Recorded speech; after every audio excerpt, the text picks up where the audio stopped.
Through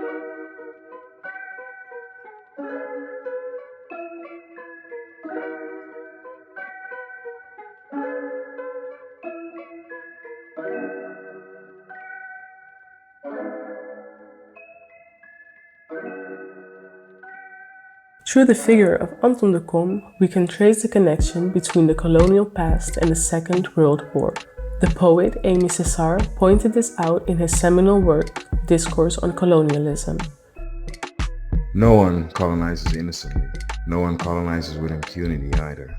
A nation which colonizes, a civilization which justifies colonization, and therefore force, is already a sick civilization. A civilization which is morally diseased, which irresistibly, progressing from one consequence to another, one denial to another, calls for its Hitler, its punishment.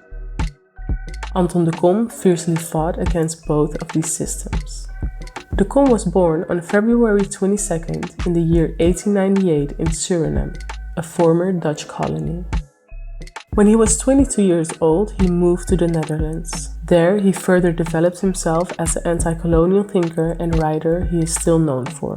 In 1933, he and his family moved back to Suriname. In Suriname, the colonial government worked against him, so he couldn't give public talks nor advise his people on working conditions and how to deal with the colonial past. He was arrested by the colonial government, and after being imprisoned for 3 months, he was deported to the Netherlands. In the Netherlands, he published his famous book, We Slaves of Suriname. The Dutch government fiercely worked against his efforts to publish this book.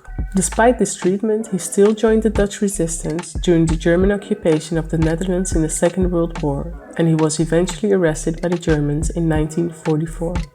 De Kom was imprisoned in Scheveningen, Camp Vught, Camp Oranjeburg, and later in the concentration camp Neuengamme. During the last days of the war, he was put on a so-called death march from Neuengamme and eventually ended up in Camp Sandbostel, where he passed away on the 24th of April, 1945. He was then 47 years old.